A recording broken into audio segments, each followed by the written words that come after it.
Good morning. Today is 15th of March 2017 and we are going to discuss the articles of The Hindu. सबसे पहले नजर डालते हैं कौन कौन से आर्टिकल्स आज हम डिस्कस करने जा रहे हैं। पहला जो आर्टिकल है पंजाब से रिलेटेड है। नई सरकार पंजाब में बनी है तो एक नई शुरुआत करने की बात कह रहे हैं। द हिंदू का जो एडिटोरियल है ये हमारे लिए महत्वपूर्ण नहीं है, हम इसे नहीं डिस्कस करेंगे। दूसरा जो आर्टिकल है स्कॉटलैंड यूके का एक पार्ट है, वहां पे रेफरेंडम की जो मांग है दोबारा से उठने लगी है। तो हिस्टोरिकल क्या कंटेक्स्ट है और अभी क्यों उठने लगी है, वो सभी इश्यूज हम इस आर्टिकल में डिस्कस करेंगे। बीच का आर्टिकल दोबारा से राजनीति से प्रेरित आर्टिकल है। इलेक्शंस के बाद में अभी एनालिसिस चल रहा है, काफ़ी सारे आर्टिकल्स आ रहे हैं, तो उसी कड़ी में ये अगला आर्टिकल आज है, इसे हम नहीं डिस्कस करेंगे। नीचे का जो आर्टिकल है इंपॉर्टेंट आर्टिकल है, भारतीयों पे जो हमले हो रहे हैं यूएस के अंदर में, उससे रिलेटेड ये आर्टिकल है, इसे हम डिस्कस करेंगे। यहाँ पे हमारे पूर्व फोरम सेक्रेटरी श्याम शरण का एक इंटरव्यू है, तो काफ़ी अच्छी अच्छी उन्होंने बातें कही हैं अपने इंटरव्यू में। काफ़ी कुछ पॉइंट्स हम निकाल सकते हैं, एनालिसिस हम सीख सकते हैं इनसे, इस इंटरव्यू से। तो कुछ इंपॉर्टेंट पॉइंट्स हम इस इंटरव्यू के डिस्कस करेंगे। यहाँ पे ये आर्टिकल भी इंपॉर्टेंट नहीं है। ये जो आर्टिकल है ये डिसेबिलिटी से रिलेटेड आर्टिकल है, अच्छा आर्टिकल है ये भी, इसे हम डिस्कस करेंगे। इसके अलावा इकोनॉमिक्स टाइम्स के आर्टिकल भी हम डिस्कस करेंगे। तो चलिए स्टार्ट करते हैं। सबसे पहले आप ये मैप देखिए यूके का। यूके 4 भागों से मिलकर बना है, 4 पार्ट से मिलकर बना है यूके यानी यूनाइटेड किंगडम। तो कौन कौन से पार्ट्स मिलकर इसको यूनाइटेड बनाते हैं? सबसे पहले आता है इंग्लैंड यहाँ पे देखिए, ये इंग्लैंड है। और उसके बाद में आता है स्कॉटलैंड, ऊपर एडिनबर्ग इसकी कैपिटल है।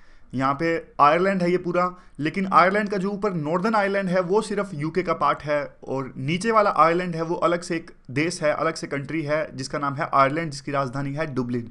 तो याद रखिएगा, अगर आपसे कोई पूछे कि क्या आयरलैंड यूके का पार्ट है, आयरलैंड यूके का पार्ट नहीं है। उसका थोड़ा सा ऊपर वाला पोर्शन जो है, जिसको अलग से नॉर्दर्न आयरलैंड कहते हैं, वो यूके का पार्ट है। और चौथा पार्ट है वेल्स। तो 4 भागों से मिलकर बना है यूनाइटेड किंगडम। लेकिन जो इसका एक भाग है स्कॉटलैंड, इसमें रह रहकर अलग से देश यानी सिसेशनिस्ट मांग या फिर अलग से देश बनने की मांग उठती है स्कॉटलैंड से। क्यों उठती है पहले तो वो जानते हैं और फिर हिस्टोरिकल टाइमलाइन भी डिस्कस करेंगे। देखिए जो वर्किंग क्लास है स्कॉटलैंड की, यानी ये देखिए ऊपर का जो भाग है स्कॉटलैंड की जो वर्किंग क्लास है, उनको यह लगता है कि एक प्रकार से खाई पैदा हो गई है। काफ़ी असमानताएं हैं स्कॉटलैंड के लोगों के बीच में और यूके का जो मेन पार्ट है उसके बीच में। वर्किंग क्लास को उनके राइट्स नहीं मिल पाते, उनकी जो इनकम्स है वो काफ़ी कम है। इस बात को लेके वो चाहते हैं कि वो स्कॉटलैंड की जो वर्किंग क्लास है कि हम यूके से अलग हो जाएं, मेन पार्ट से अलग हो जाएं। दूसरा, उनकी जो नेशनलिज्म की जो आइडेंटिटी है या फिर आइडेंटिटी पॉलिटिक्स, डोमेस्टिक पॉलिटिक्स कह लीजिए आप, स्कॉटलैंड की जो बार बार ये मांग करती है कि हमें यूके से अलग हो जाना चाहिए। और कई बार स्कॉट्स को यह भी लगता है कि हमें दबाया जा रहा है ब्रिटिश लोगों के द्वारा, यानी मेनलैंड लोगों के द्वारा हमें दबाया जा रहा है, इसलिए हमें अलग हो जाना चाहिए। वैसे कोई कॉलोनियल रिलेशनशिप नहीं है स्कॉटलैंड और इंग्लैंड के बीच में, जैसे इंग्लैंड और आयरलैंड के बीच में है। क्या बात कर रहे हैं ये, यहाँ पे देखिए। पहले ना ये आयरलैंड था ना, आयरलैंड कॉलोनी था यूके की, जैसे हम इंडिया कॉलोनी था यूके की। यूके वालों ने, ब्रिटिशर्स ने भारत देश में आके गुलाम बनाया और अपनी कॉलोनी बनाया। उसी प्रकार से जो आयरलैंड था वो कॉलोनी था यूके की। तो इसीलिए यहाँ पे नीचे वाला जो पार्ट है ना आयरलैंड का, यहाँ पे काफ़ी विरोध हुआ था। पहले ये पूरा यूके का पार्ट था, लेकिन नीचे वाले आयरलैंड में काफ़ी विरोध हुआ यूके का। इन्होंने कहा कि आप हमारे राइट्स का हनन कर रहे हैं, आप हमारे रिसोर्सेज को एक्सप्लॉइट कर रहे हैं। तो नीचे वाला भाग तो आज़ाद हो गया था, इन्होंने आज़ादी हासिल कर ली थी, जैसे भारत ने 1947 में आज़ादी हासिल कर ली थी। लेकिन जो ऊपर वाला पार्ट है नॉर्दर्न आयरलैंड, इसमें तो यहीं से गए हुए लोग थे ज़्यादातर, समझ गए, मतलब ज़्यादातर जो माइग्रेंट्स थे तो यहीं इसी मूल के लोग थे, यूके टाइप के ब्रिटिशर्स लोग थे ऊपर वाले पार्ट में। तो इन्होंने डिसाइड किया कि हम तो यूके के अंदर ही रहेंगे, इसलिए 2 भागों में डिवाइड हो गया था, नीचे वाला आइलैंड और ऊपर वाला आइलैंड। लेकिन ऐसा कुछ नहीं था यूके और स्कॉटलैंड के बीच में। स्कॉटलैंड कभी कॉलोनी रहा ही नहीं यूके का। इवन जो स्कॉटलैंड के जो लोग हैं इंटरनेशनलिस्ट लोग हैं। कई बार तो ऐसा हुआ जब यूरोप में लड़ाई होती थी तो इवन स्कॉटलैंड ने फ्रांस का भी साथ दिया। फ्रांस का साथ देना कोई छोटी बात नहीं है, क्योंकि पहले फ्रांस और यूके तो घोर विरोधी थे, मतलब बिल्कुल काफ़ी लड़ाइयाँ लड़ी हैं फ्रांस ने और यूके ने आपस में यूरोप के अंदर में। तो उस टाइम पे स्कॉटलैंड ने काफ़ी बार फ्रांस का साथ दिया। इसीलिए जो स्कॉटलैंड की ज़्यादा एफिनिटी है वो है नहीं मेनलैंड की तरफ में। हालांकि अभी 300 साल हो गए, 300 सालों से वो एक यूके का पार्ट है, लेकिन जैसा हमने अभी डिस्कस किया कि रह के आइडेंटिटी पॉलिटिक्स मांग करती है वहाँ पे कि अलग से देश स्थापित किया जाए। ठीक है, कई बार मांगे उठती हैं, फिर आखिरकार 18 सितंबर 2014 को जनमत हुआ, वहाँ पे यूके के अंदर में रेफरेंडम हुआ। रेफरेंडम इस बात को लेके हुआ कि क्या या तो हमें यूके के अंदर में रहना चाहिए या फिर अलग हो जाना चाहिए। यस और बेटर टुगेदर 2 ऑप्शन पूछे गए थे उस रेफरेंडम के अंदर में, यस और नो। नो का मतलब बेटर टुगेदर, मतलब एक साथ हैं तो ज़्यादा अच्छा है। तो लोगों ने डिसाइड किया कि बेटर टुगेदर। 55% वोट मिले कि नहीं, हमें यूके के साथ ही रहना चाहिए, अलग नहीं होना चाहिए। तो ये 2014 में ये रेफरेंडम हुआ था। काफ़ी सारे ऐसे रीजन थे जिसकी वजह से लोगों ने उस टाइम पे रेफरेंडम में यह डिसाइड किया था कि हमें यूके के साथ में ही रहना चाहिए। तो उन कुछ कारणों को हम डिस्कस कर लेते हैं।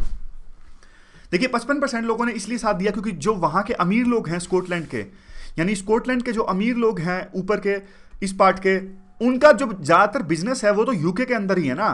तो यहाँ के अमीर लोगों को लगा, रिच लोगों को लगा, स्कॉटलैंड के जो इन्फ्लुएंसर और एमिनेंट पर्सनैलिटीज़ हैं, कि अगर हम यूके से अलग हुए, पूरे यूनाइटेड किंगडम से अलग हुए, तो हमारे बिजनेस को नुकसान पहुंचेगा, हमारी जो प्रेस्टीज है, प्रतिष्ठा को नुकसान पहुंचेगा। इसीलिए सभी प्रोमिनेंट पर्सनैलिटीज़ या फिर अमीर लोगों ने एक प्रकार से बहुत पैसा दिया, फंडिंग दी इस बात के लिए कि इनको स्कॉटलैंड को यूके के साथ ही रहना चाहिए। समझ गए आप? एक तरफ वर्किंग क्लास है जो स्कॉटलैंड को कहती है कि आप अलग हो जाइए, एक तरफ अमीर लोग हैं जिनके बिजनेस इंटरेस्ट हैं यूके के अंदर में, वो कहते हैं हम यूके के साथ ही रहेंगे। दूसरी एक बात यह है कि स्कॉटलैंड की जो एफिनिटी है, जो इनकी अफेक्शन है, वो यूरोपियन यूनियन की तरफ में बहुत ज़्यादा है। तो इसलिए भी इन्होंने एक प्रकार से यूके के साथ में रहने का डिसीजन लिया 2014 में, क्योंकि इनको लगा कि अगर यूनाइटेड किंगडम से अलग हो गए हम जनमत के थ्रू, तो इन्हें यूरोपियन यूनियन की मेंबरशिप नहीं मिलेगी बाद में, क्योंकि यूरोपियन यूनियन की मेंबरशिप मिलना इतना आसान नहीं है। सभी देश कंसेंसस से डिसीजन लेंगे, वोट करेंगे पक्ष में, तभी यूरोपियन यूनियन की मेंबरशिप मिलती है। तो स्कॉटलैंड को लगा नुकसान हो जाएगा, अगर यूके से अलग हो गए तो यूरोपियन यूनियन की मेंबरशिप भी नहीं मिलेगी। समझ गए? तो अब क्या हुआ आखिर, मतलब ये सारी चीज़ें हो गई, हमने कारण भी डिस्कस किए, ये सारे हमने कारण डिस्कस किए कि क्यों उन्होंने जनमत आखिरकार हुआ क्यों 2014 में, और आखिरकार क्यों वो रिजेक्ट हो गया, क्या कारण थे। ये 2-3 रीजन और भी हैं, इन्हें भी हम एक बार देख लेते हैं। कि जो इंग्लिश नेशनलिज्म है वो भी देख सकते हैं, स्कॉटिश और इंग्लिश लोगों के बीच में यानी मेनलैंड की जो खाई है वो बढ़ती जा रही है। और उस टाइम पे उन्होंने रेफरेंडम के पक्ष में इसलिए भी डिसीजन लिया क्योंकि उनको ये लगा था कि काफ़ी तरह के वेलफेयर मेजर्स यूके ने चलाए हुए हैं उनके लिए, जैसे फ्री यूनिवर्सिटी एजुकेशन या फिर नेशनल हेल्थ सर्विसेज है, इन सब से वंचित रह जाएंगे अगर वो डिसाइड करते हैं कि वो यूके से अलग हो जाएं। तो ये सारे प्रोविजंस का फायदा उन्हें नहीं मिलेगा अगर वो यूके से अलग हो जाते हैं। तो एक ये भी कारण रिस्पॉन्सिबल था कि उन्होंने फैसला लिया रेफरेंडम में वहां के लोगों ने कि ठीक है कोई बात नहीं, 55% लोगों ने कहा कि हम यूके के साथ ही रहेंगे। अब आखिरकार यह हुआ कि एक जो सबसे मेन रीजन था कि यूनाइटेड किंगडम में रहने का, जो स्कॉटलैंड ने डिसाइड किया था कि अगर अलग हो गए तो उन्हें यूरोपियन यूनियन की सदस्यता नहीं मिलेगी। तो आप सोच के देखिए, जो कारण था, मान लीजिए अब तो यूके खुद ही यूरोपियन यूनियन से अलग हो गया, ब्रिटेन एग्जिट हो गया ना यूरोपियन यूनियन से, ब्रेक्जिट जो है वो हो गया अभी। तो अब स्कॉटलैंड वालों को यूं लगता है कि हम तो इसलिए अलग आपसे नहीं हुए थे कि हमें यूं लगता था कि यूरोपियन यूनियन की सदस्यता नहीं मिलेगी, आप तो खुद ही अलग हो गए, तो हमें तो नुकसान हो गया इस बात का। दोबारा से रेफरेंडम करवाओ, हम फिर से डिसाइड करेंगे कि हमें यूनाइटेड किंगडम के अंदर रहना है या नहीं रहना। इसलिए दोबारा से रेफरेंडम की मांग उठने लगी है स्कॉटलैंड में, क्या उन्हें यूनाइटेड किंगडम से अलग हो जाना चाहिए। ये कंटेक्स्ट है पूरे आर्टिकल का। तो अब देखिए, एक तरफ तो जो बातचीत चल रही है, नेगोशिएशंस चल रही है ब्रेक्जिट की, कि ब्रिटेन किन टर्म्स पे अलग होगा यूरोपियन यूनियन से। दूसरी तरफ अब दोबारा से ये मांग उठने लगी है स्कॉटलैंड में कि फिर से एक रेफरेंडम चलाया जाए। पब्लिक जो सेंटिमेंट्स हैं वो काफ़ी ज़्यादा है इस बार जो हैं, क्योंकि ईयू से अलग होने के बाद में एक छोटा मोटा रेफरेंडम जो ऑफिशियल नहीं, वैसे ही जैसे सर्वे वगैरह नहीं होते, ओपिनियन पोल, एग्जिट पोल, तो उसी तरह का एक रेफरेंडम हुआ था स्कॉटलैंड में, जहां बहुत सारे लोगों ने अनऑफिशियली कहा कि हम अलग होना चाहते हैं यूनाइटेड किंगडम से। और अभी देखिए, कॉमन मार्केट की जो बात कर रही हैं थेरेसा जो मे, यूनाइटेड किंगडम की प्राइम मिनिस्टर है, उन्होंने कहा कि हम कॉमन मार्केट को भी एग्जिट कर जाएंगे। इसका भी भय सता रहा है स्कॉटलैंड वालों को, क्योंकि उनका काफ़ी सारा बिजनेस है यूरोप के दूसरे कंट्रीज़ के साथ में। इन्हें लगता है कि अगर यूके कॉमन मार्केट से एग्जिट कर जाएगा तो हमारे बिजनेस को नुकसान पहुंचेगा। और अभी जो पार्टी सत्ता में है, कंजर्वेटिव पार्टी सत्ता में है यूनाइटेड किंगडम में, इनके सामने ग्रेटेस्ट चैलेंज है कि जो 28 देशों का ये ब्लॉक है यूरोपियन यूनियन, जिससे ये अलग हो रहे हैं, जब उससे अलग हो रहे हैं तो कैसे स्कॉटलैंड को समझाएं कि देखिए इनसे अलग होना हमारे हित में ही है। अदरवाइज उनको कन्विंस नहीं कराएंगे स्कॉटलैंड को, अगर उनको समझाएंगे नहीं तो यह मांग और पकड़ेगी स्कॉटलैंड के अंदर में कि वो अलग हो जाए यूनाइटेड किंगडम में। एक तो देखिए, अब एक और बात उठती है, वैसे अगर हम इस पूरे इशू का एनालाइज करें तो अब इसमें आर्ग्यूमेंट्स ऐसे दिए गए हैं कि ना तो स्कॉटलैंड के हित में है यूनाइटेड किंगडम से अलग होना, ना ही यूनाइटेड किंगडम के हित में है। लेकिन फिर भी वहां पे मांग जोर पकड़ रही है। क्यों? क्योंकि आप सोच के देखिए, वही सेम चीज कि ट्रंप लॉजिकल नहीं थे फिर भी ट्रंप जीते, ब्रेक्जिट लॉजिकल नहीं था, आर्ग्यूमेंट्स के बेस पे नहीं था यूरोपियन यूनियन से अलग होना, फिर भी वो अलग हुए। सारा कुछ आजकल जो चल रहा है वो इमोशंस के बेस पे ज़्यादा चल रहा है।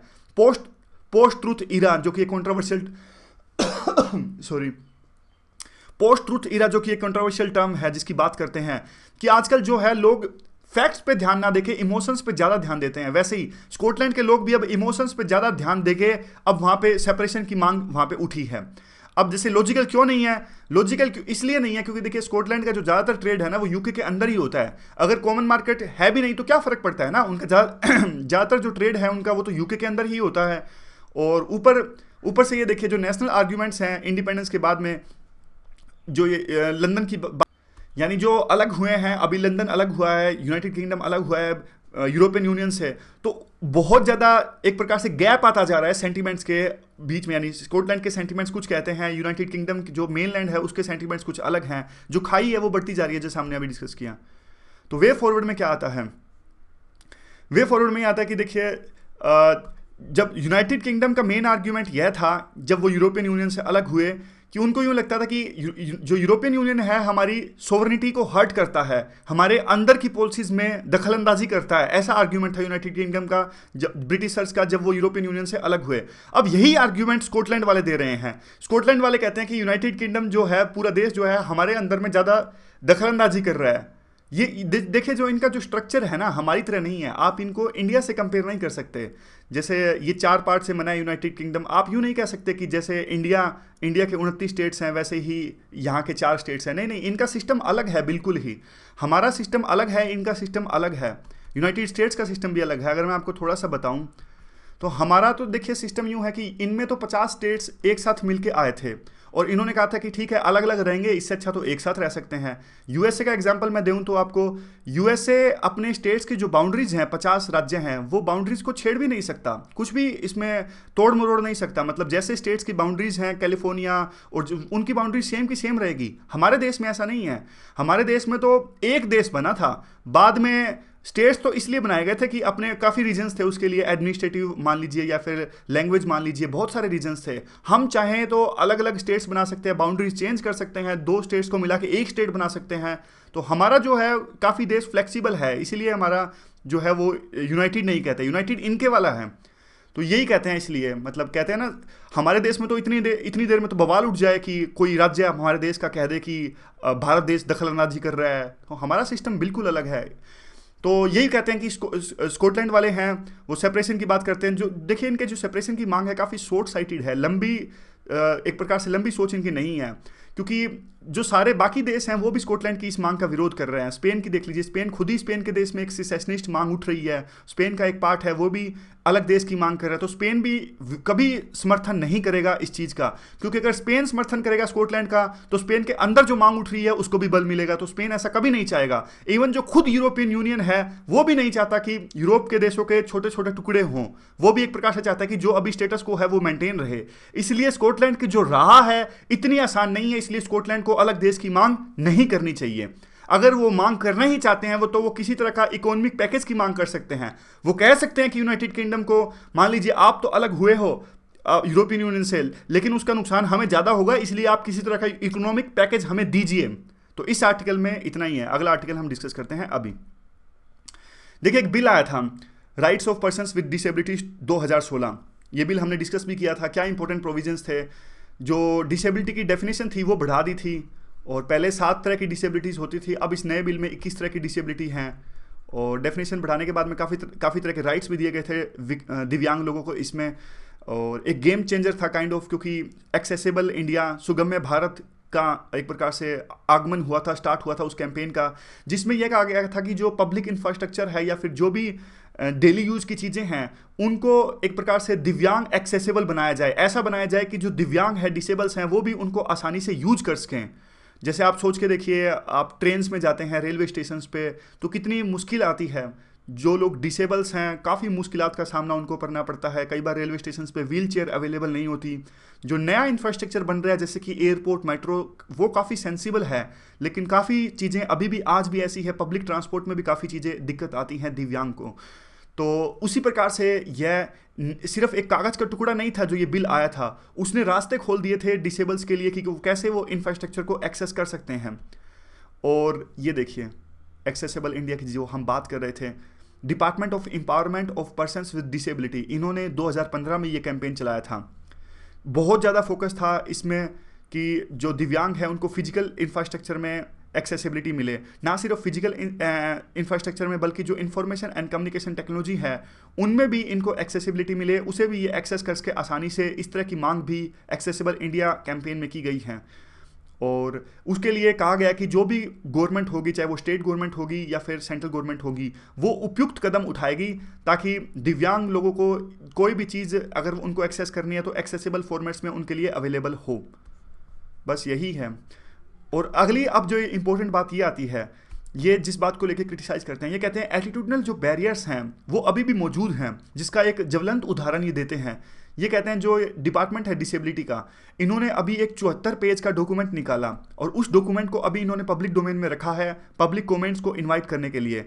लेकिन ये कहते हैं कि आयरनी, यानी सबसे बुरी बात तो यह है कि जिस डॉक्यूमेंट को डिसेबल्स के लिए इन्होंने पब्लिक कमेंट के लिए ओपन किया है, वह डॉक्यूमेंट खुद ही एक प्रकार से एक्सेसिबल नहीं है डिसेबल्स के लिए, जबकि वही डिपार्टमेंट, कम से कम डिपार्टमेंट को तो सेंसिटिव होना चाहिए था ना। जिस डिसेबल्स के लिए जिस डॉक्यूमेंट को आप पब्लिक कमेंट्स के लिए ओपन कर रहे हो, कम से कम उस डॉक्यूमेंट को तो आप डिसेबल्स के लिए एक्सेसिबल बनाते।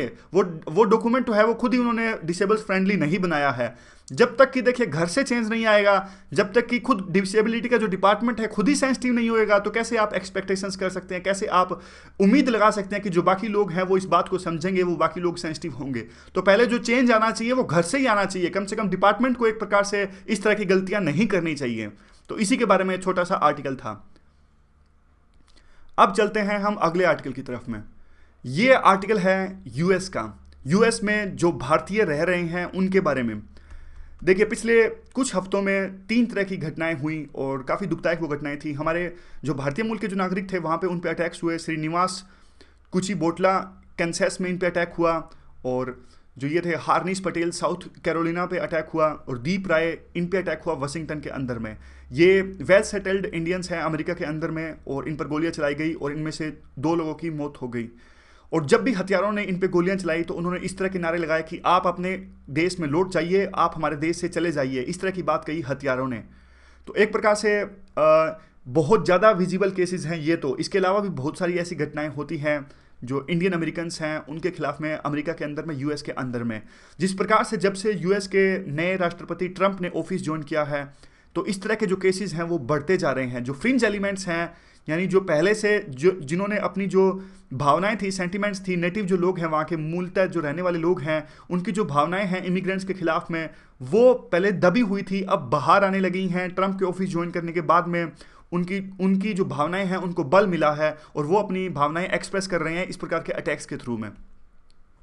और भी एग्जांपल्स देते हैं जिन्होंने आर्टिकल लिखा। ये अपने एक दोस्त की बात करते हैं कि मेरी एक दोस्त हैं, ये कहते हैं कि वो अपने पड़ोस में डेली वॉक लेती थी, लेकिन पिछले कुछ सालों में कभी उनसे किसी ने पूछताछ नहीं करी, लेकिन पिछले कुछ दिनों से पुलिस ने उनसे 2-3 बार पूछताछ कर ली, उनका आइडेंटिफिकेशन कार्ड मांगा। तो इस प्रकार से जो कम्युनिटी है वो एक प्रकार से इस तरह की घटनाओं को, जो भारत की कम्युनिटी है यूएस के अंदर में, उनको झंझोर के रख दिया है। और फिर ये कहते हैं कि काफ़ी तरह की बातें शेयर होती है कम्युनिटी के अंदर में कि हमेशा आइडेंटिफिकेशन जो कार्ड है वो लेकर रखिए, कभी भी आपसे पूछा जा सकता है पुलिस द्वारा। और मिड वेस्ट के जो बार हैं, शराब खाने हैं, उनमें आप मत विजिट कीजिएगा। और उसके बाद में ये सेम जो सिंपल चीज़ें हैं कि हेट स्पीचेज़ हैं वो काफ़ी बढ़ गई हैं, और हेट स्पीचेज़ जो दी जाती हैं पॉलिटिकल लीडर्स के द्वारा अमेरिका में, उसी से बल मिलता है इन हथियारों को कि वो अटैक्स करें दूसरे लोगों के खिलाफ में, इमिग्रेंट्स के खिलाफ में। तो अब बात आती है कि देखिए थोड़ा फैक्ट्स ये रखती हैं। ये कहती हैं कि भारतीय जो कम्युनिटी है अमेरिका के अंदर में, यानी इंडियन अमेरिकन्स, काफ़ी स्ट्रॉन्ग कम्युनिटी है वहाँ पे। 1% पॉपुलेशन है उनकी, यानी 30 लाख लोग हैं इंडियन अमेरिकन्स हैं अमेरिका के अंदर में जो रहते हैं। उनकी पर कैपिटा इनकम काफ़ी अच्छी है, $88,000 उनकी पर कैपिटा इनकम है, जो कि एवरेज से काफ़ी ज़्यादा है। Average per capita income US के अंदर है 49,800। और हाईएस्ट लेवल ऑफ एजुकेशन उनकी है। काफ़ी लिटरेट लोग जो हैं इंडियन अमेरिकन्स जो यूएस के अंदर में हैं, और जो कि काफ़ी ज़्यादा है, यानी 2.5 टाइम्स है किसी भी दूसरे एथनिक ग्रुप से। कहने का मतलब साफ साफ ये है कि काफ़ी प्रोमिनेंट है इंडियन कम्युनिटी, काफ़ी अच्छे राइटर्स हैं, बिजनेस लीडर्स हैं जो भारतीय वहाँ पे हैं, एकेडमिक्स हैं, इवन पॉलिसी मेकर्स भी हैं जो अमेरिका की ड्रीम को पूरा कर रहे हैं। अमेरिका की ड्रीम आखिरकार है क्या? देखिए, अमेरिका का निर्माण हुआ इसलिए था कि कि जो सभी धर्मों के लोग, सभी जातियों के लोग, किसी भी ज्योग्राफी के लोग वहाँ पे अमेरिका में जाके रहेंगे सिर्फ एक उद्देश्य से, क्या, कि उनको एक प्रकार से अपनी लाइफ में प्रोस्पेरिटी हासिल करनी है और मेहनत करनी है और अपने जो इनकम लेवल है उसको बढ़ाना है और खुश रहना है। इस तरह की जो अमेरिका की ड्रीम थी पहले, लेकिन आज अमेरिका की वो ड्रीम नहीं रही, क्योंकि जिस प्रकार से अब अटैक्स हो रहे हैं इमिग्रेंट्स के खिलाफ में, या फिर जिस प्रकार की पॉलिसीज अभी अपनाई है, तो ये सारी चीज़ों से जो अमेरिका की ड्रीम थी वो ध्वस्त हो गई है। और अब ये कहते हैं, अपने बारे में बताते हैं कि जो इंडियन अमेरिकन थे उन्होंने वहाँ पे महंगे घर भी लिए, अपने बच्चों को बड़ी बड़ी यूनिवर्सिटीज़ में भेजा और अमेरिकन सिस्टम का एक प्रकार से अच्छा यूज़ किया। यूज़ करने का मतलब एक्सप्लॉइट नहीं कह सकते, मतलब जो साधन वहाँ पे अवेलेबल थे उनमें अपने आप को सम्मिलित किया या फिर उनको यूटिलाइज़ किया, इस प्रकार की बात कर रहे हैं। और लेकिन ये कहते हैं कि इंडियन जो अमेरिकन है यूएस के अंदर में, उन्होंने कभी भी लोकल मूवमेंट्स में पार्टिसिपेट नहीं किया, सिविल राइट्स की मूवमेंट में दखलंदाजी नहीं की, पॉलिटिकल पार्टिसिपेशन इतना ज़्यादा नहीं रहा, रेसिज्म के खिलाफ में जो प्रोटेस्ट मूवमेंट्स होती है वहाँ भी इतना ज़्यादा पार्टिसिपेट नहीं किया। और उन्होंने अपनी जो जड़ें हैं वो भारत के साथ में वो जमा के रखी। जो इंडियन अमेरिकन है यूएस के अंदर में, वो आते रहे, लौटते रहे फ्रिक्वेंटली, टाइम टू टाइम, और पैसे भी भेजते रहे, डॉलर भी भेजते रहे, ताकि उनका जो लगाव था वो इंडिया के साथ में ही रहा। उन्होंने अपनी जो आइडेंटिटी है, यानी इंडिया अमेरिका की जो आइडेंटिटी है, उन्होंने अमेरिका को हमेशा हाइफन में रखा और इंडिया को प्रायोरिटी दी। लेकिन अब ये कहते हैं कि उन्हें ऐसा नहीं करना चाहिए था, उन्हें भी, यानी इंडियन अमेरिकन को अमेरिका के अंदर में अपनी जो जड़ें हैं वो जमानी चाहिए थी। और इंडियन अमेरिकन को अभी ऐसा ये कह रही हैं कि सजेशंस दे रही हैं कि सिविक ऑर्गेनाइजेशंस में अमेरिका के अंदर में उन्हें पार्टिसिपेशन करना स्टार्ट करना चाहिए। अभी ट्रंप का जो कार्यकाल है वो स्टार्ट हो गया है। अब ये ना सिर्फ एक अच्छा आइडिया है, बल्कि अगर वो लोकल चीज़ों में, लोकल जो मूवमेंट्स हैं या फिर लोकल गतिविधियों में पार्टिसिपेट नहीं करेंगे तो काफ़ी नुकसान होगा, ये डेंजर साबित हो सकता है उनके लिए। अब जो व्हाइट हाउस है यानी ट्रंप है, वो तो मना करते हैं ऊपर से कि हम स्टेट इस तरह की घटनाओं को सपोर्ट नहीं करता, ये सिर्फ रिटोरिक थी कैंपेन के दौरान में, लेकिन हम कभी किसी को नहीं कहते कि आप किसी भी इमिग्रेंट्स पर अटैक कीजिए। लेकिन यह बात भी सच है कि जब से ट्रंप ने ऑफिस ज्वाइन किया है तो इस तरह के अटैक्स में एकदम से बढ़ोतरी आ गई है, अभूतपूर्व स्पाइक देखने को मिला है हेट स्पीच में, हेट क्राइम्स में। और ट्रूथ यह है कि वही बात जो हमने डिस्कस करी कि पहले इस तरह की भावनाएं छुपी हुई थी, जैसे ही ट्रंप ने ऑफिस ज्वाइन किया वो बाहर आने लगी हैं। और देखिए, एक जो बात कहते हैं, ट्रंप जब इलेक्शन लड़ रहे थे तो एक कैंपेन चला था हिंदूज फॉर द ट्रंप, तो इस बात को भी क्रिटिसाइज करते हैं। ये कहते हैं कि देखिए, जो एथनिसिटी का कंसेप्ट है, पूरे जो साउथ एशिया के लोग हैं, चाहे वो यहाँ के साउथ एशिया के जो मुस्लिम्स हैं या फिर ज्यूज़ हैं, कोई भी हैं, साउथ एशिया के कोई भी रिलीजन का या फिर कहीं का भी रहने वाले लोग हैं, उनकी जो स्किन है वो सेम है। जब हथियारे हमला करते हैं वहाँ पे यूएस के अंदर में, तो वो ये नहीं पूछते कि आप हिंदू हो क्या नहीं हो, वो सिर्फ स्किन का कलर देखते हैं।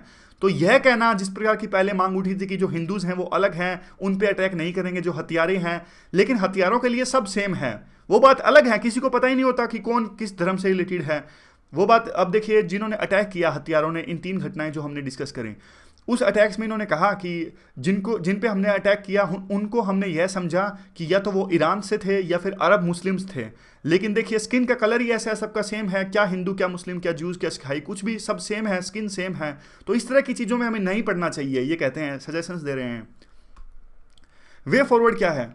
वे फॉरवर्ड में आता है कि जब इंडियन अमेरिकन्स हैं, उन्होंने अमेरिका के साथ में हाथ मिला लेना चाहिए, उन अमेरिका के लोगों के साथ में जो लड़ाई लड़ रहे हैं यूएस प्रशासन के खिलाफ में, इस बात को लेके, रेशियल राइट्स को लेके, एथनिक राइट्स को लेके, सोशल प्रिजुडाइज को लेके, एलजीबीटी कम्युनिटी के लिए, अफ्रीकन अमेरिकन्स के लिए, इन सब चीज़ों के लिए जो लड़ाई लड़ रही है उनमें पार्टिसिपेट करना चाहिए इंडियन अमेरिकन्स को वहाँ पर।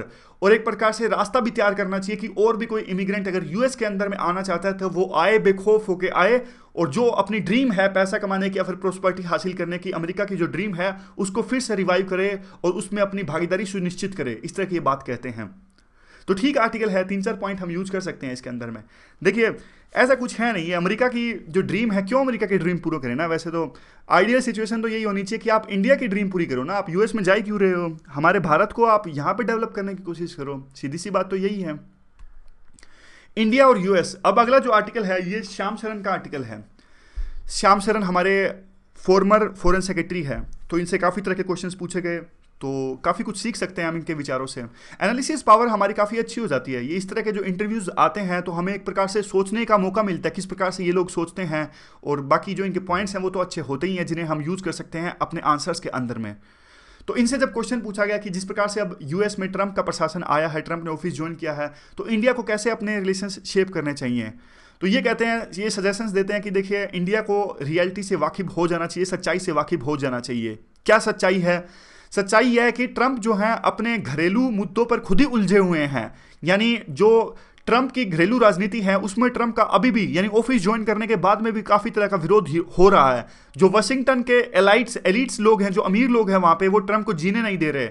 तो इसलिए यह कहना कि ट्रंप की जो इंटरवेंशनिस्ट पॉलिसी है या फिर ट्रंप की जो एंगेजमेंट है दूसरे देशों के साथ में, वो कम हो जाएगी, बढ़ जाएगी, ऐसा भी देखना बाकी है।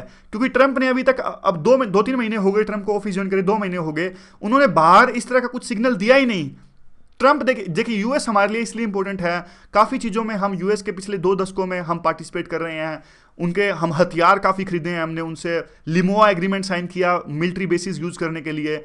इवन जो चाइना के साथ, चाइना को कंटेन करने के लिए यूएस की जो पॉलिसी है पिवट टू एशिया, उसमें भी हम यूएस के साथ में मिलकर काम कर रहे हैं। इसलिए हमारे लिए इंपॉर्टेंट है कि क्या यूएस अब मान लीजिए एशिया टू पिवट पॉलिसी छोड़ देता है तो हमें अलग तरह की पॉलिसी अपनानी पड़ेगी। फिर थोड़े ना, मान लीजिए यूएस का साथ है तो हम चाइना से अलग तरह से पेश आते हैं। मान लीजिए यूएस ने हमारा साथ दे दिया तो चाइना से हम अलग तरह से पेश आएंगे। फिर हमें थोड़ा डर लगेगा कि भाई अब यूएस का साथ तो है नहीं, तो चाइना से थोड़ा अलग तरह से डील करना पड़ेगा। धमका नहीं सकते अब चाइना को, धमका तो खैर यूएस के साथ भी नहीं मिलके सकते, लेकिन बात है कहने की। तो ये कहते हैं कि देखिए यूएस जो है, मान लीजिए यूएस फिर भी अगर बाहर देशों के साथ में एंगेजमेंट अपनी कम कर देता है, लेकिन यूएस जो है फिर भी इकोनॉमिक और मिलिट्री पावर तो रहेगा ही रहेगा। आने वाले कुछ सालों तक काफ़ी पावर रहेगी यूएस की। आप यूएस की जो पावर है उसको कम नहीं आंक सकते। कटिंग एज टेक्नोलॉजी है इनके पास में जो कि हमारे काम में आ सकती है अगर हम अच्छे रिलेशंस मेंटेन करते हैं यूएस के साथ में। अगर कैसा भी ट्रंप एडमिनिस्ट्रेशन जो है वो बिहेव करे बाहर के देशों के साथ में, ये जो कटिंग एज टेक्नोलॉजी हम यूएस से हासिल कर सकते हैं, ये बहुत ज़रूरी है हमारे लिए कि हमारी जो ट्रेजेक्ट्री है, यानी हम ग्रेट पावर का जो एम्बिशंस हमारे पास में है, उसके लिए ये कटिंग एज टेक्नोलॉजी काफ़ी ज़रूरी है। इसके लिए ज़रूरी है कि जो हमारे प्रधानमंत्री हैं एक प्रकार से जल्द विजिट करें वाशिंगटन के अंदर में, यानी यूएस विजिट करें। फिर इनसे पूछा जाता कि H1B वीज़ा की जो पॉलिसी है जिस पे यूएस प्रोटेक्शनिस्ट अप्रोच अपना रहा है, यानी जो एक प्रकार से वीज़ा नॉर्म्स हैं वो स्ट्रिक्ट कर रहा है यूएस, इससे हमारी आईटी जो कंपनीज हैं भारत की उनको नुकसान पहुंचेगा। क्या इसको लेके जो इंडिया है वो WTO में जा सकता है? ये कहते हैं कि देखिए उम्मीद करते हैं कि जो ये H1 वीज़ा के जो नॉर्म्स हैं वो टेम्परेरी हो और परमानेंट ना हो। तो इससे होगा क्या, इससे हमारे जो आईटी प्रोफेशनल्स हैं वहाँ पे नहीं जा सकेंगे। तो एक प्रकार के ये कहता है कि देखिए ये तो इमिग्रेशन इशू है, ये ट्रेड इशू नहीं है, इसलिए इसको लेके WTO में हम नहीं जा सकते। WTO में तो डिस्प्यूट सेटलमेंट जो मैकेनिज्म होता है वो ट्रेड इश्यूज़ के लिए होता है। ये कहते हैं कि इसको सोल्व करने के लिए हमें यूएस को कन्विंस कराना पड़ेगा कि हमारी जो आईटी कंपनीज हैं वो आपके वहाँ पे प्रोजेक्ट्स जो इस्टाब्लिश करती हैं, बल्कि इससे तो आपकी अमेरिका की जो कंपनीज हैं उसकी कंपिटिटिवनेस और बढ़ती है। कंपिटिटिवनेस कैसे बढ़ती है? मान लीजिए देखिए यूएस की कोई कंपनी है, मान लीजिए माइक्रोसॉफ्ट, अब वो कोई प्रोजेक्ट आउटसोर्स करती हैं इंडिया की किसी कंपनी, मान लीजिए टीसीएस को, वो इसीलिए आउटसोर्स करती है ना क्योंकि इनको सस्ता पड़ता है टीसीएस को प्रोजेक्ट देना, बजाय कि वो यूएस से उस काम को करवाएं। इसलिए वो उनको सस्ता पड़ता है कि टीसीएस उस काम को करको दे। तो अब मान लीजिए सस्ता काम इनका यूएस की बड़ी कंपनीज का होता है तो बल्कि इनकी कंपिटिटिवनेस और ज़्यादा बढ़ेगी, तो इनका फ़ायदा होगा। तो इसलिए हमारे जो आईटी पर्सनल वहाँ पे जाते हैं वो इनका बल्कि फ़ायदा करते हैं यूएस की आईटी कंपनीज़ का। और यूएस की जो आईटी कंपनीज़ हैं वो तो बल्कि बहुत ज़्यादा प्रॉफिटेबल हैं यूएस के अंदर में, यही तो पैसा कमा के दे रही हैं यूएस को। अगर ये पैसा नहीं कमाएंगे तो यूएस की ग्रोथ वैसे ही रुक जाएगी। तो इसलिए इस तरह की बातों को कन्विंस कराना चाहिए हमें यूएस को बातचीत में, नेगोशिएशन से। और हमारे जो इंडिया है वो एक प्रकार से अभी बहुत बड़ी मार्केट उभर रहा है अमेरिका के प्रोजेक्ट्स के लिए। कैसे? फेसबुक देख लीजिए, कितना ज़्यादा second largest Facebook community Bharat के पास में है, मतलब इतने लोग फेसबुक चलाते हैं यहाँ पे, माइक्रोसॉफ्ट का यूज़ करते हैं, गूगल का यूज़ करते हैं। तो इस प्रकार से जो अमेरिका के जो प्रोडक्ट्स हैं बहुत ज़्यादा यूज़ होते हैं भारत के अंदर में। तो इस प्रकार की चीज़ों से भी हमें उन्हें कन्विंस कराना चाहिए, ट्रेड ऑफ देखना चाहिए। और पर्टिकुलरली हम इनसे जो यूएस वालों से अब डिफेंस हार्डवेयर और टेक्नोलॉजी भी काफ़ी खरीद रहे हैं। और बदली हुई सिचुएशन ऐसी है कि हमें देखिए वैसे तो अपनी मार्केट को डाइवर्सिफाई करना चाहिए, सिर्फ यूएस पे निर्भर हमें नहीं रहना चाहिए। और बात यह है कि जो दूसरे पार्ट्स में भी हमें सर्विसेज देना प्रोवाइड करना चाहिए। और बात यह भी है कि देखिए जो साइबर स्पेस है, साइबर स्पेस के अंदर में भी हम अपनी जो कैपेबिलिटी है उसको इंश्योर कर सकते हैं और उसका यूज़ करके जो भी हमें सर्विसेज प्रोवाइड करनी है यूएस के, इस प्रकार से हम इस टेक्नोलॉजी को यूज़ कर सकते हैं कि हमारे जो पर्सनल है उनको वहाँ पे जाना ही ना पड़े, यहीं से किसी तरह से उनको सर्विसेज प्रोवाइड कर सकें। इस तरह की टेक्नोलॉजी पे भी हमें काम करना चाहिए और आगे बढ़ना चाहिए। फिर अब वही सेम बात की जो इंडियंस पर अटैक हो रहे हैं यूएस के अंदर में, उन पे इनका क्या कहना है? ये कहते हैं कि देखिए जनरल पूरा जो सेंटीमेंट्स है अमेरिका के अंदर में वो एंटी इमिग्रेशन सेंटीमेंट्स हैं वहाँ पे। लेकिन अच्छी बात यह है कि जो भारतीयों पर वहाँ पे अटैक हुए उसके खिलाफ में जो इवन यूएस के सिटीजन्स हैं उन्होंने भी आवाज़ उठाई और उन्होंने भारतीयों के पक्ष में काफ़ी कुछ बोला, और यह अच्छी बात है। तो ये बाद में ये कहते हैं कि देखिए ड्यूटी है गवर्नमेंट की कि जो लोग वहाँ पे गए हैं उनकी एक प्रकार से वेलफेयर इंश्योर करें। कोई ऑफिशियल पॉलिसी तो नहीं हो सकती लेकिन ड्यूटी है गवर्नमेंट की। और आइडियल सिचुएशन तो यही है कि जैसा हमने पहले अभी डिस्कस किया कि जो लोग जाते हैं बाहर नौकरी करने के लिए वो इसी उम्मीद में जाते हैं कि उन्हें अच्छी सैलरी मिलेगी अगर वो बाहर जाएंगे, क्यों ना उनको इसी तरह के एम्प्लॉयमेंट जो अपॉर्चुनिटीज़ हैं वो भारत के अंदर ही प्रोवाइड की जाएँ। आइडियल सिचुएशन तो यह होनी चाहिए। वो बात अलग है, अभी थोड़ा टाइम लगेगा इस चीज़ में। अब क्वेश्चन यह उठता है कि क्या यूएस से हमें रिलेशंस मेंटेन करने चाहिए या फिर हमें बाकियों की तरफ देखना चाहिए जैसे कि रशिया, जापान या दूसरे देश हैं। तो ये कहते हैं कि देखिए हमारी तो फॉरेन पॉलिसी खुद कहती ही है कि एक देश पे आप कभी डिपेंड हो ही ना, बाकी सभी जो वर्ल्ड के दूसरे कंट्रीज़ हैं एक प्रकार से डाइवर्सिटी मेंटेन करो अपने रिलेशंस में। और हम बार बार ये कहते हैं कि हमारे एक देश के साथ में रिलेशंस जो हैं दूसरे के साथ में जीरो सम गेम नहीं है, यानी म्यूचुअली एक्सक्लूसिव हैं दूसरे देशों के साथ में रिलेशंस भी। हमेशा हम रशिया को कहते हैं कि रशिया के साथ जो रिश्ते हैं वो यूएस के से अलग हैं, मतलब अब हम भारत के रिश्ते यूएस और भारत के रिश्ते रशिया, इन दोनों को आपस में जोड़ के मत देखिए। हम हमेशा कहते हैं रशिया को इस बात को, और हम कर भी रहे हैं। आप एग्जांपल के तौर पे देखिए हमने जापान के साथ में सेपा साइन किया है, comprehensive economic partnership agreement. South Korea के साथ में हमने फ्री ट्रेड एग्रीमेंट साइन किया है। New Zealand, China, Japan, South Korea, इन सब के साथ में हम कहीं ना कहीं डील कर रहे हैं RCEP में। और इवन रशिया के साथ में भी हम एनर्जी को लेकर आगे बढ़ रहे हैं। वो बात यह है कि देखिए अभी रशिया जो है, रशिया नहीं समझता भारत को अपनी प्रायोरिटी, इसीलिए रशिया काफ़ी तरह से चाइना और यूरोप को अपनी प्रायोरिटी समझता है। पाकिस्तान के साथ में भी अपने रिश्ता बढ़ाने को लगा हुआ है जो रशिया है। और अभी ये कहते हैं कि देखिए लेकिन चाइना के साथ में भी हमारी रिलेशनशिप बेकार नहीं है। पिछले 40 दशक हो गए, किसी तरह की कोई बात नहीं हुई, लड़ाई नहीं हुई, छोटे मोटे मुद्दे हैं जो बॉर्डर के हैं। अभी पिछले दिनों हमने ये भी डिस्कस किया था कि वहाँ के जो एनवॉय है उन्होंने कहा कि अगर तवांग पे इंडिया फ्लेक्सिबिलिटी दिखाता है, यानी तवांग चाइना को देता है इंडिया, तो अक्साई चीन जो है वो भारत को दे सकता है। अक्साई चीन का कितना एरिया उन्होंने ऐसा क्लैरिफाई नहीं किया। तो इस तरह की बात है। कम से कम देखिए इंडिया को सोचना चाहिए कि इस तरह की जो मांग है उसको रिजेक्ट करता रहे और सेक्टर वाइज अप्रोच जारी रहे। कोई कॉम्प्रिहेंसिव पैकेज के अलावा जो हमने डिस्कस किया था वो थिंक टैंक का जो आर्टिकल था, तो इंडिया को यह चाहिए कि बातचीत जारी रहनी चाहिए। कुछ भी हो, इंडिया को नहीं पसंद तो कोई बात नहीं, बातचीत में रुकावट नहीं आनी चाहिए, नेगोशिएशंस जारी रहनी चाहिए। इससे रिश्तों में एक प्रकार से स्टेबिलिटी बनी रहती है। फिर बात आती है कि इंडिया, चाइना और यूएस एंगल। ये कहते हैं कि देखिए जो अब जिस प्रकार से यूएस हट रहे हैं, इंटरवेंशनिस्ट जो पॉलिसी है, एंगेजमेंट है वर्ल्ड के अंदर में, जो ग्लोबल पुलिसमैन का जो तमगा है यूएस के ऊपर में, वो कम इंटरेस्ट अब यूएस दिखा रहा है जब से ट्रंप ऑफिस ज्वाइन कर रहा है कि दूसरे देशों में, अफगानिस्तान में, यहाँ वहाँ। तो ये कहता है कि देखिए अब यूएस नहीं रहेगा तो बाकी देश सामने आएंगे। जैसे रशिया है वो वेस्ट एशिया में काफ़ी एक प्रकार से एक्टिव हो गया है, जो रशिया है सीरिया के अंदर में या फिर दूसरे देशों में। इवन चाइना देख लीजिए, चाइना ने भी एक्टिविस्ट की पॉलिसी अपनानी स्टार्ट कर दी है अफगानिस्तान के अंदर में। तो यूँ सोच के देखिए अगर चाइना अपनी ग्लोबल अप्रोच बढ़ाएगा यानी स्टेबिलिटी लाने की कोशिश करेगा तो हमेशा इंडिया को इससे नुकसान नहीं है, कहीं ना कहीं फायदा भी हो सकता है। मान लीजिए अफगानिस्तान के अंदर में चाइना स्टेबिलिटी लाता है तो इंडिया को इसका फायदा ही होगा। हमारी इतनी ज़्यादा इन्वेस्टमेंट है अफगानिस्तान के अंदर में, तो हर बात को हमें एक प्रकार से चाइना से नहीं डरना चाहिए। कहीं ना कहीं अगर चाइना भी स्टेबिलिटी लाता है हमारे आसपास के रीजन में तो इससे हमें फ़ायदा हो सकता है। और इंडिया और चाइना को अपने जो बायलैटरल रिलेशंस हैं वो अलग से हैंडल करने चाहिए बजाय कि इन मुद्दों पर ध्यान देते हुए। तो ये पूरा इंटरव्यू के कुछ पॉइंट्स थे। अगला आर्टिकल हम डिस्कस करते हैं, ये इकोनॉमिक्स टाइम्स का हम आर्टिकल डिस्कस करते हैं।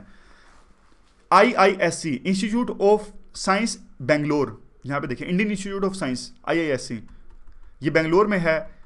टाइम्स हायर एजुकेशन रैंकिंग में जो स्मॉल यूनिवर्सिटीज़ की रैंकिंग होती है इनमें इनको 8वां स्थान मिला। 100 साल पुराना ये इंस्टीट्यूट है और काफ़ी बार इनको रैंकिंग में स्थान मिला है टॉप 250 में, लेकिन अपने आप में 8वें नंबर पे आना टाइम्स हायर एजुकेशन की रैंकिंग में अपने आप में काबिल तारीफ़ है। और इन जनरल देखिए ये सिर्फ IISc की एक प्रकार से जो गुण है या फिर जो एक्सीलेंस है उसको दर्शाता है। अगर इन जनरल देखें तो भारत का हायर एजुकेशन सिस्टम है वो अच्छे से इतना अच्छा नहीं है और हमारे हायर एजुकेशन सिस्टम को कुछ IISc से सीखना चाहिए।